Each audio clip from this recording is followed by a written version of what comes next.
Before I start this video, I need to show you how I'm lighting it, because my light hasn't arrived yet, so I've literally just put bright white light on my TV, using my drawers as a tripod. Honestly, I'm not very good at this YouTube thing, clearly. Hiya, my name is Millie, welcome back to my channel. Today I'm doing a video all about concerts and tips and tricks that I have for concerts.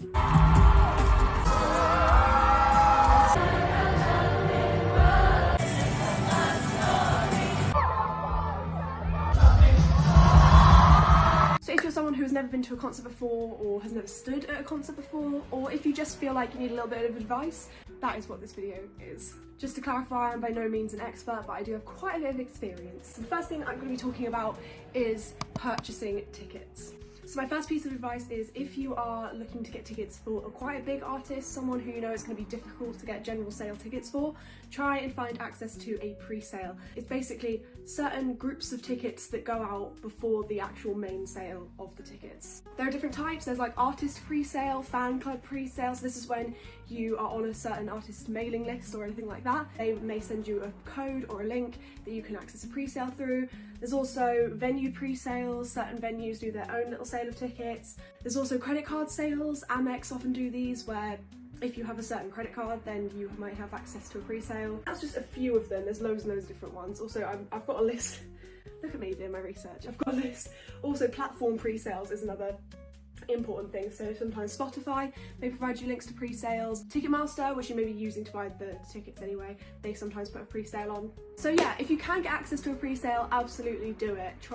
Do your research, see what kind of pre-sales they have available, and try and get a code or some way to get access early to the tickets. It will be so much easier to do it then than when everything goes out generally.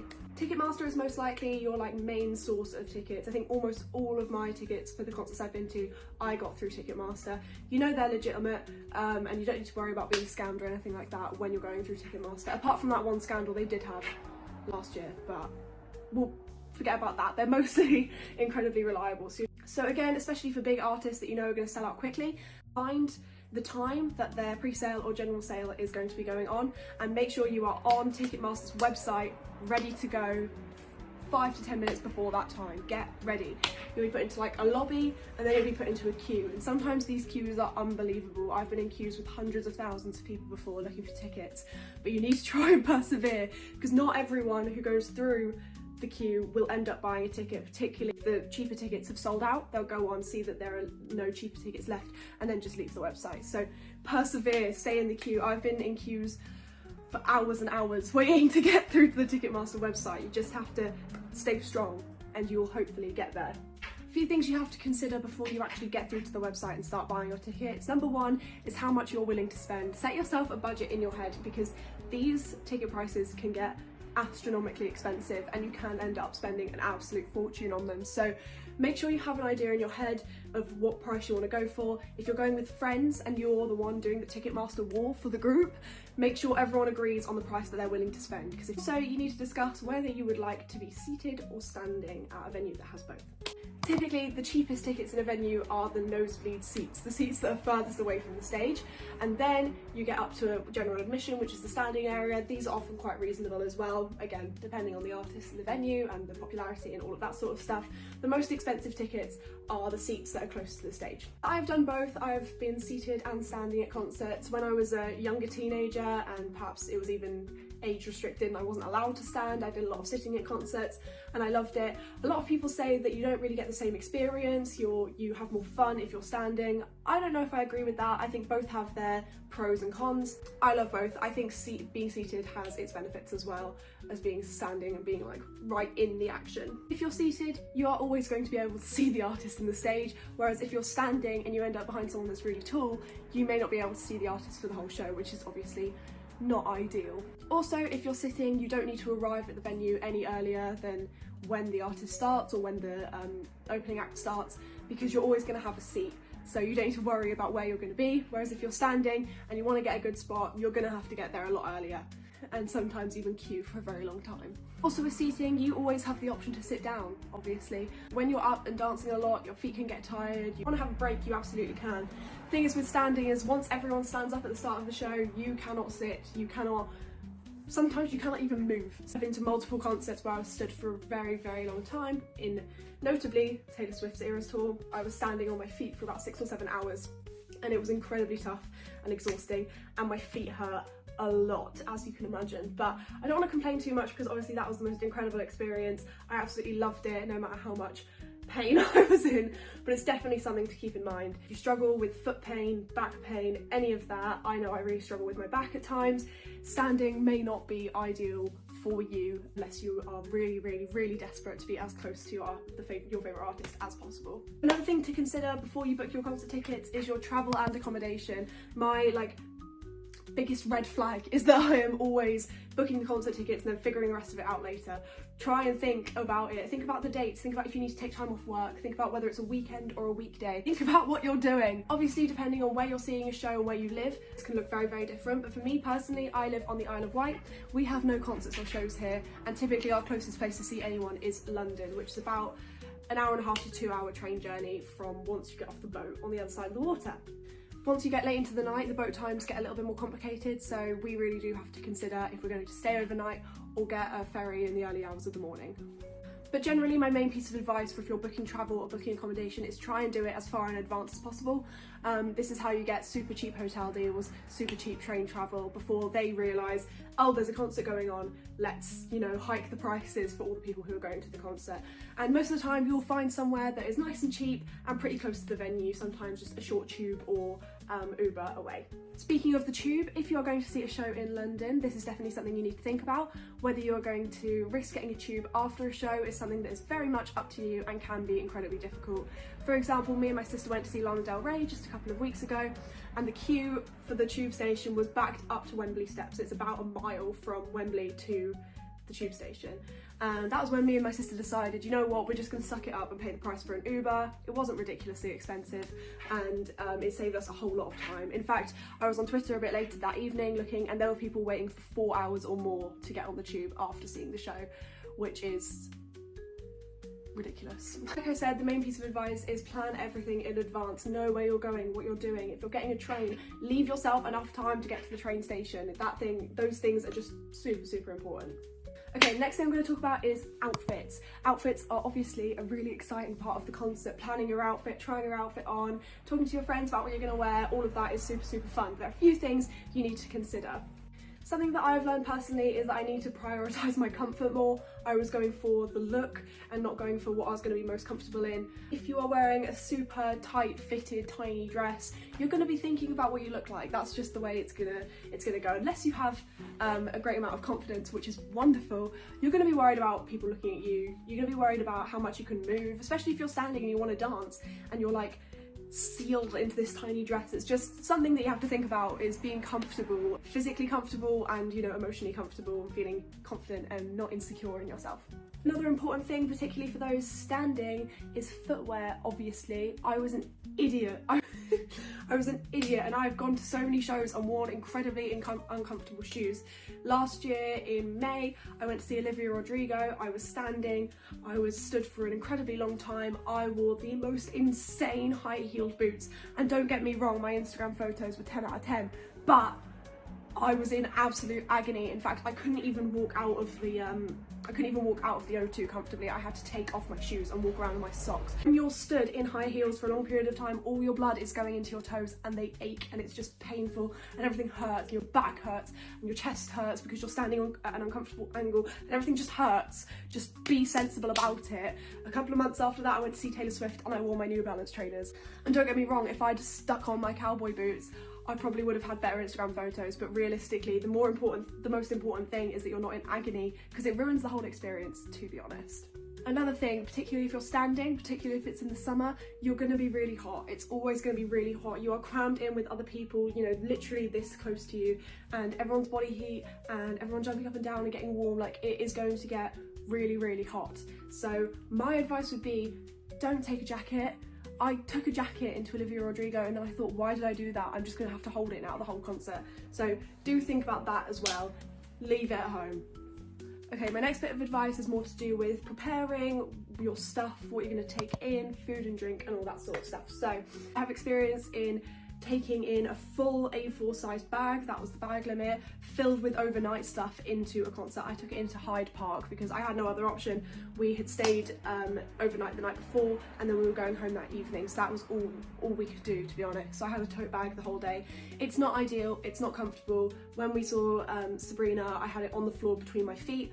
It was okay, it was safe. I didn't feel like I was worried people were going to be grabbing at it or anything, but it's something to be aware of, that if you can avoid taking a large bag, avoid it. When I've seen a show where I'm staying overnight that night, I will take a little bag. I'll take like a bum bag or an over the shoulder bag. I'll show you what I took. My most recent concert was Billie Eilish at the O2. I took this bag in, and it worked perfectly. All I had in there was my phone, my ID, a portable charger, always useful, and some cash, just kept that safe. If you can avoid taking your toothbrush, then avoid it. This works really well. So when I was at Hyde Park with my tote bag, I also had a bum bag that I put things in to have easy access to, so I didn't have to go rooting through a huge tote bag to find it. Also, always do the research. Find out if your venue allows bigger bags. Don't take anything in that you're not supposed to. Read what you're allowed. A lot of venues these days don't allow you to take water in, so you need to really consider drinking water beforehand, making sure you are hydrated, making sure you have eaten. Stay safe, look after yourself. So yeah, like I mentioned with this bag, my essentials to take in are ID, some cash if you can. I have like a purse, but it didn't really fit in here fully, so I literally just put in my ID and some cash. A portable charger if you can do it. Taking videos at a concert drains your battery much faster than you expect, so if you can, take that.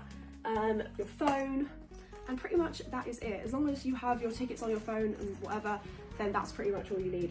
Something that I'd recommend, particularly if you're waiting in a queue outside and you're going to be there all day, is electrolytes. Those are really, really helpful. It sounds ridiculous because like you're waiting in a queue, not running a marathon, but I took electrolytes to Taylor Swift and I think that really helped my whole experience. Just kept me going, gave me a bit of energy when I needed it, especially when you're not allowed to take water in. Those are really helpful for keeping you hydrated. Zips. Keep everything zipped up. Okay, so the next thing to give advice on is just general sort of etiquette, particularly with standing in venues, because it can be a little bit tricky moving in and out of really dense crowds, not offending anyone, not kicking anyone. So if you're standing, going with friends, have a discussion beforehand about what you actually want to be doing. If you want to be trying to get that front spot, you know, a lot of people have stayed overnight for days and days and days to try and get a front spot. I personally have never done that. However, for my Taylor Swift concert, I got VIP tickets, which meant early access to the venue, so I was about 2 or 3 rows away from barrier, which was incredible, by the way. But if you are just general admission and you're coming in, you know that you're not going to be able to be in those first few rows. Sometimes it is actually more beneficial to move to the back. I moved to the back at Billie Eilish and I think I had a better view than a lot of the people who were crushed in this dense crowd. When the crowd gets more sparse, there's more space, you can see better. If you are this close to someone who is taller than you, you're not going to be able to see much, and to be honest, that is the most important thing, is that you have a good experience and can see the artist that you have paid to see. A really disappointing thing that happened at my Taylor Swift concert is that once the general admission people came in, and there were a few people who tried to push through the people who were VIP, and I do get it in a lot of ways, and I don't want it to come across wrong when I say this, because I know that there are people that are huge fans of certain artists that can't afford a VIP package. But I just found it really sort of just rude that they were pushing past people who had paid an absolute fortune and waited hours and hours and hours outside, and you know, getting a better spot than some of those people. I just thought that was really disappointing. So stand where you waited to stand. Don't try and push through people to try and get to the barrier. There are people who sometimes camped for days. Like for Billie Eilish, there were people camping for days and days and days. It isn't really fair if you just show up and then try and shove through everyone. And also, most people won't let you anyway. Also, when you're within these really dense crowds, going to the toilet can be something that is quite difficult. When I was at Taylor Swift, me and my sister went to the toilet one by one just before Maisie Peters did her set, so she was the first opener.